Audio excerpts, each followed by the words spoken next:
여러분 이제 뭐 썰팅이라든지 뭐 빅고라든지 또 슈퍼블록 다 업계에 계신 분들은 너무나도 유명하고 훌륭하게 사업을 하고 계시는 분들로 알고 있습니다. 특히 이제 이번에 썰팅하고는 이제 업무 협약을 한 것이 조금 더 의미 있는 게 뭐냐면은 저희가 시장 감시 기능에 대해서 분권형으로 독립된 법인으로 투자자 보호를 이제 하기 위해서 구성을 한다고 했었잖아요. 그래서 이제 시장 감시 기능, 이제 기술적 지원들을 아마 이제 썰팅 같은 데서 구체적으로 이제 하고자 하는 의지를 밝혔고, 조인트 벤처 형식으로서 그 일들을 좀 함께하자 하는 구체적인 이제 업무 협약들이 이제 이어지려고 하는 겁니다. 그래서 저희는 어떤 구조와 거버넌스적인 부분들, 그리고 또 썰팅 같은 경우는 세계적인 어떤 기술의 어떤 여러 가지 이제 또 이런 부분들을 잘 하고 있기 때문에 그런 기술들을 제공을 해서 우리가 단순히 한국 시장 내에서만 머무르는 것이 아니라 한국 시장 내에서 중요한 어떤 이제 사례들을 만들어내서 이것들을 전 세계로 진출시키는 이제 그런 방향과 전략들을 같이 고민하고 있고, 뭐 빅고라든지 슈퍼블록도 이제 같은 의미 속에서 글로벌화하는 큰 전략 안에서 이제 한국을 테스트 베드로 삼고 또 이제 좋은 사례들에 대한 유스 케이스를 만드는 일에 대한 협업들로 우리가 비즈니스를 진행하고 있다고 보시면 될 것 같습니다. 그리고 이제 글로벌 쪽에서는 일단 아시아 안에서 저희가 이제 주요 그 거래소들과 얼라이언스를 이제 구축을 했거든요. 그래서 일본이라든지 그리고 또 태국, 그리고 또 싱가포르, ADDX, 오사카 거래소 등등 주요 거래소 한 5개랑 이제 업무 협약을 맺으면서 또 얼라이언스를 구축해서 각 나라마다 갖고 있는 정보라든지 또 여러 가지 상품이라든지 이런 부분들을 서로 교환하고 또 교차 상장도 하고 동시 상장도 해낼 수 있고 상품 개발도 해낼 수 있고 또 지역의 네트워크라든지 규제 환경에 대한 노하우들을 제공하면서 효과적인 또 아시아 내의 이런 크립토 환경, 그리고 또 블록체인 산업의 환경을 구축하고자 하는 노력들을 함께 공동으로 해가고 있다는 것도 말씀을 좀 드릴 수 있을 것 같습니다.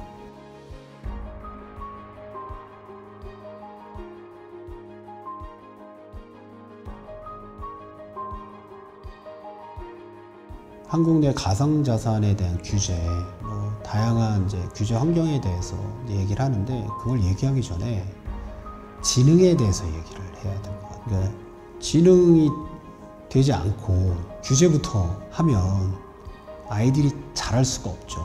성장하는 아이들이 얼마나 많은 시행착오를 합니까? 그리고 뭐 부수고 망가뜨리고, 아이도 키워보시는 분들 다 알잖아요. 근데 아이들이 집안에서 성장하고 크는데 뭘 깨고 좀 문제도 일으키고 좀 시행착오도 있다고 해서 갑옷을 딱 입혀버리면 아이들이 성장할 수 있을까요? 그래서 성장하면서 그러면서 규제를 만들어 가야 되는 것, 어떻게 하면 잘 성장시킬 것인가에 대한 부분들을 먼저 초점을 맞추고, 그리고 나서 거기서 이 성장을 하는데 불필요하거나 위험한 환경을 잘 규제를 만들어 가야 되는 거죠. 그래서 선규제 후 지능이 아니라 선지능 후 규제로 가야 된다. 미국이 대표적으로 그렇지 않습니까? 미국이 일단 전 세계의 그 디지털 전사들을 각 분야마다 장악할 수 있게끔 내보는 거 아니겠어요? 저는 그래서 이 사람들이 누구냐? 그게 유튜브고 구글이고 그리고 또 메타고 아마존이에요. 각 분야마다 자기들의 어떤 디지털 전 세계 전문 그룹들을 만든 거잖아요. 그래서 지금은 디지털 경제 영토 패권 전쟁이 너무나도 치열하게 일어나고 있는 거예요. 예전에는 여왕이 콜럼버스에게 여러 가지 물리적 환경을 지원해서 신대륙을 개척하게 했고, 그 신대륙 개척을 통해서 자신들의 왕권을 강화시켰잖아요. 스페인하고 포르투갈은 서로 이 땅은 니네 땅, 이 땅은 우리 땅에 서로 이렇게 나눠가지고 땅 따먹기 했잖아요. 그러니까 오늘날 지금 전 세계를 장악하고 있는 기업들을 보면 거의 대부분이 미국 기업이고, 또 미국 기업 중에서 대부분 다 디지털화된 전문 기업들이잖아요. 이 사람들이 바로 디지털 콜럼버스예요. 이 미국이 디지털 콜럼버스를 전 세계 디지털 경제 영토로 다 보내서 패권을 장악하게 한 겁니다. 그래서 유럽 같은 경우도 거의 뭐 대다수 90% 가까운 유럽인들이 검색을 구글을 해요. 디지털 식민지가 사실 된 거죠. 그래서 레거시 산업, 그러니까 대체 불가의 레거시, 관광이라든지 기타 등등으로 먹고 살지만 유럽이 점점 패권을 잃어가고 힘을 잃어가는 것은 디지털화하지 못해서 그래요.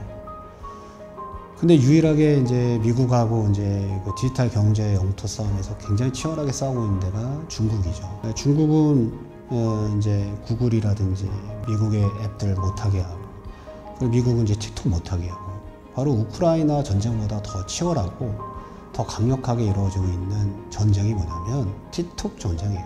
소위 컬럼버스들이 전 세계를 다 장악하는 동안에 우리가 지금 규제 얘기하고 있는 거예요. 대한민국의 미래가 과연 어떻게 될 거냐. 그럼 대한민국의 전 세계의 디지털 경제 영토는 어디에 있고 얼마만큼 있는지를 고민해야 돼요. 그러면은 그 디지털 경제 영토를 뺏어오고 때는 그 전쟁에서 이길 수 있는 디지털 경제 컬럼버스, 그보다 더 나은 대한민국의 이순신과 같은 디지털 이순신 군대를 만들어야 돼요. 그런 인재를 만들어야 된다고. 그런데 지금 현재 규제 중심, 선규제, 후지능으로는 그런 사람이 양성될 수가 없는 거예요. 이거 다 떠나간다고 하잖아요. 보세요. 미국이 지금 크립토 대통령으로서 역할을 하면서 어떤 걸 하고 있냐면은 CBDC 안 한다고 하고 있어요. 재미난 건 유럽하고 중국이 CBDC를 오래전부터 준비해서 시행하고 있고 또 실행한다고 하고 있죠. 그랬더니 이제 트럼프가 볼 때는 그거 되게 웃겨 보이는 거죠. 비효율적으로 보이는 거죠. 저걸 왜 해? 이미 그 테더라든지 이런 어떤 이제 스테이블 코인이 있는데 배달의 민족을 국가에서 한다고 하는 거예요. 트럼프가 볼 때는 배달의 민족을 활용해서 국가 배달로 만들어 버리면 되지. 뭐 비유가 뭐 적절한지 모르겠지만 뭐 그런 관점으로 갖는 거예요. 그러니까 어떻습니까? 국채를 다 사야 되는데 이제 국채를 안 사기 시작했잖아요, 전 세계에서. 근데 이제 스테이블 코인을 테더 같은 걸 하니까 다 국채 사잖아요. 그걸 기반으로 해서. 그러니까 미국의 엄청난 패권이 증강하는 거예요. 두 번째가 뭐냐면 디지털 기축통화 전쟁을 하고 있는 거예요. 일본이 그 디지털 패권에서 느리고 뒤처진다고 얘기했는데 지금 웹3총 만들고 총리실 산하에, 그리고 지금 스테이블 코인 허용했잖아요. 미국 그대로 따라가는 거예요. 이렇게 가면 자기네들이 이제 그 뒤처졌던 것이 회복할 수 있다고 해요. 규제가 나쁘니까. 지금 일본으로 넘어가는 사람들이 많잖아요. 그래서 지금 저에게 이제 가상자산 규제 환경 얘기하고 있는데 그거는 너무나도 지역적이고, 배가 가는데 이 배 도시 너무 무거웠냐, 아니면 이 그 사람들이 앉아 있는 이 벨트를 해야 되냐 안 해야 되냐. 근데 배가 이렇게 움직이면 사람들이 이쪽으로 쏠리는 거 아니에요. 중요하죠. 근데 그거 더불어서 뭐냐면 배가 출항하는 게 중요해요. 그리고 인재들이 양성되는 게 중요해서. 그래서 선지능, 후규제가 필요하고, 그 왜 지능을 해야 되냐라는 얘기는 지금 전 세계는요, 주요 국가들이 디지털 경제 영토 전쟁에 목숨을 걸고 있습니다. 네. 그리고 여전히 그 가운데 디지털 화폐, 기축통화 전쟁이 일어나고 있어요. 그 과정을 통해 일어날 국가의 미래, 또 전 세계 경쟁력 속에서 우리가 어떻게 하면 새로운 먹거리를 통해서 강력한 강국이 될 수 있는 관점을 생각하면서 이제 여러 가지 정책들이 펼쳐져야 된다는 것이 제가 갖고 있는 생각입니다.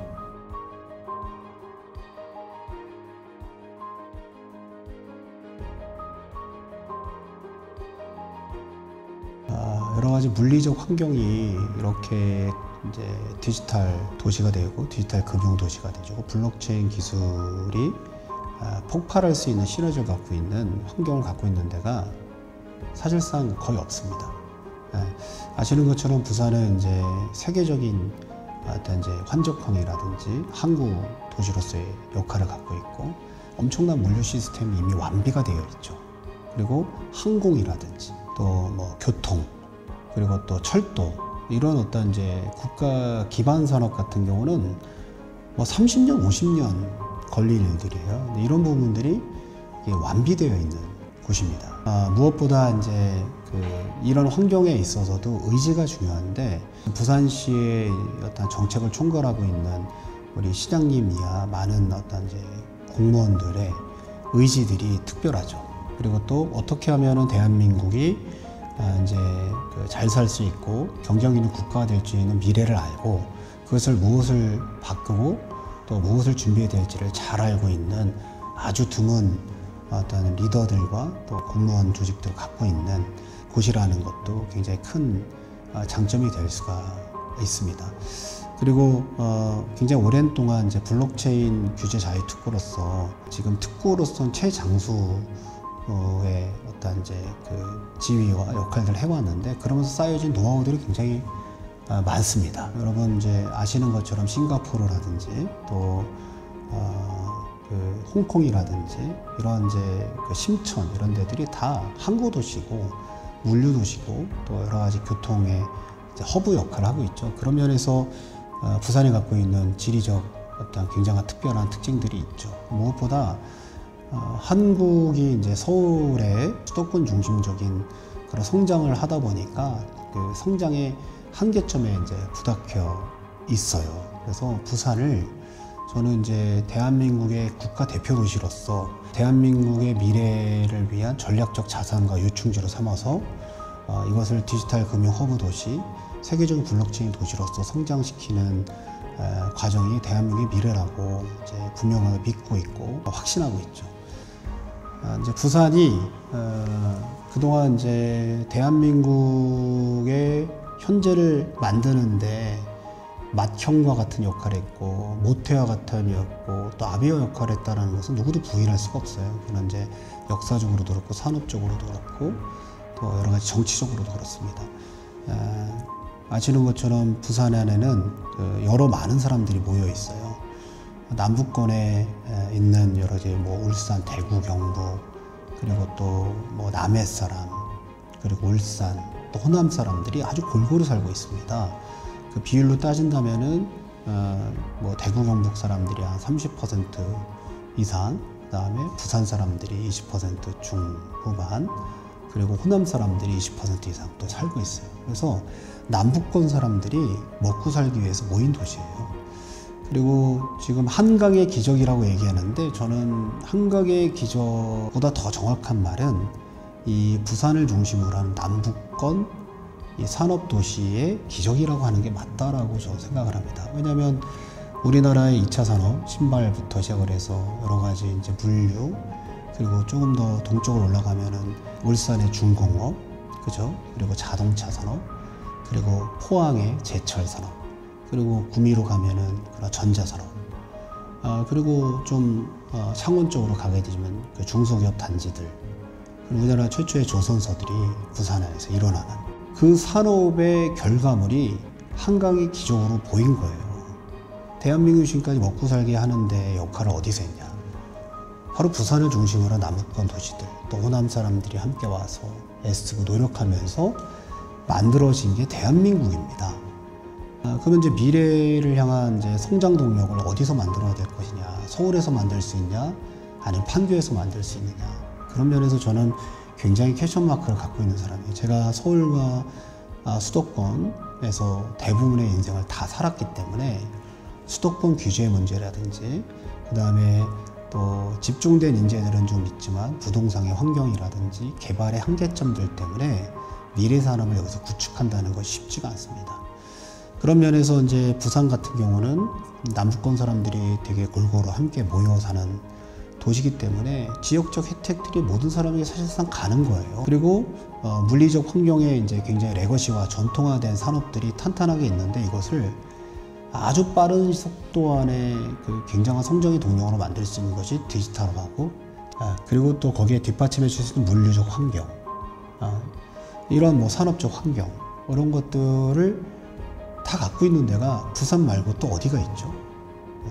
좀 그런 면에서 부산을 대한민국의 전략적 미래 자산으로 삼고 이 부분들을 대한민국이 잘 활용해야지 미래로 갈 수 있는 통로가 되고 전 세계의 여러 가지의 신기술과 미래 기술들을 실험할 수 있고 테스트할 수 있는 테스트 베드가 돼야 된다라는 생각을 갖고 있습니다. 마지막으로는 제가 이제 강의할 때 이제 많이 얘기하는 내용인데 중국에 신천이 있어요. 그리고 러시아의 블라디보스톡이 있죠.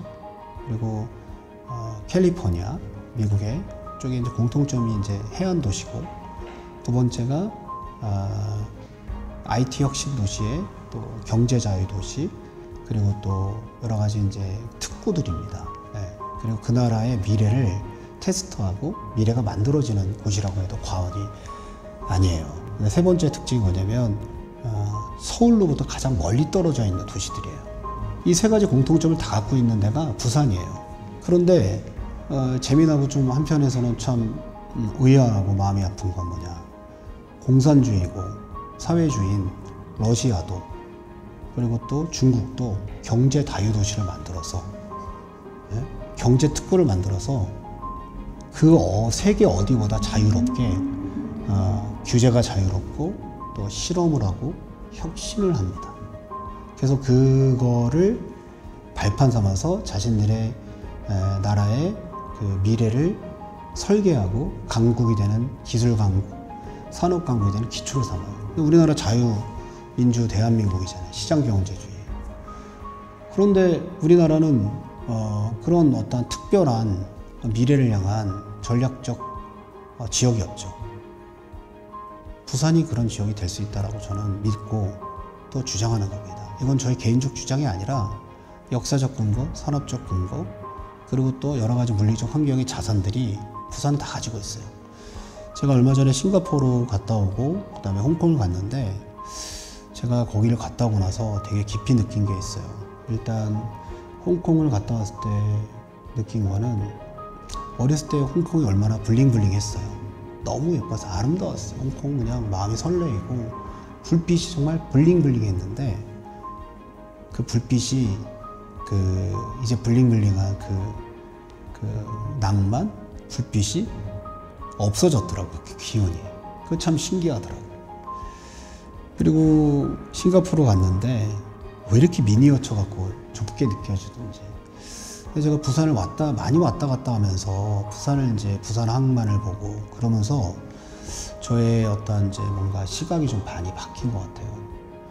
그러면서 느꼈던 게 뭐냐면, 부산은 정말 전 세계적인, 또 우리 싱가포르와 홍콩보다 더 훌륭한 그런 이제 새로운 디지털 경제 자유도시, 그리고 또 글로벌 허브 도시가 될 수 있겠구나라는 강한 확신을 하게 됐어요.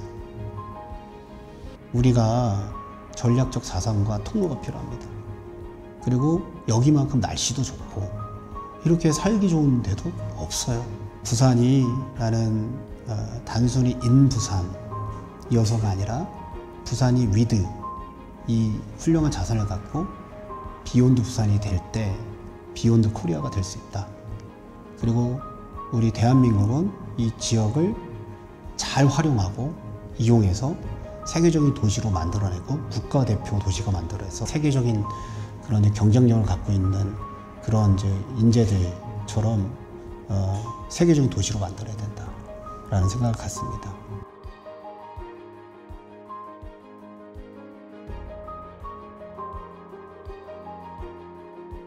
먼저 참 자랑스럽습니다. 우리 토큰포스트가 전 세계의 2위의 크립토 매체라는 것은 참 감사한 일이고, 그 과정을 가기 위해서 참 얼마나 수고 많으셨을까, 정말 고맙다라는 말씀을 드리고 자랑스럽다는 말씀을 드리고 싶고요. 저는 그런 것 같아요. 제가 감히 뭔가 누군가에게 어떤 이야기를 할 그런 역량이나 뭐 경험이 부족하다고 생각하고, 제가 늘 갖고 있었던 생각을 그냥 나누자면, 우리 인생에는 참 믿음과 용기가 필요하다. 인생은 단 한 번도 경험해보지 못했던 어떤 도전 앞에 직면하고 그리고 도전 앞에 용기를 내는 과정이라고 저는 생각을 해요. 그때 믿음이 필요하다. 나에 대한 믿음, 우리가 하는 거에 믿음, 그때마다 누군가가 그것이 틀렸고 잘못됐고 또 무엇이라고 얘기하지만 그건 그 사람들의 인생이지 나의 인생에서 내 가슴 속에서 내 마음 속에서 내 세포가 말하는 그 음성을 내가 들어주고 믿어주고 용기를 내는 과정을 살아간다면 그게 나의 삶을 살아가는 것이 아닐까. 각자가 그렇게 각자의 자기의 삶을 잘 살아가면 이 세상은 굉장히 조화롭게 멋진 일들이 일어날 것이다 라고 저는 생각합니다. 그래서 나를 믿어주고 오늘도 처음 경험한 도전 앞에 직면했을 텐데 도전 앞에 용기를 내는 인생을 같이 살아간다면 우리 인생이 함께 더 멋있게 되지 않을까 그런 생각합니다. 감사합니다. 네, 감사합니다. 네, 네.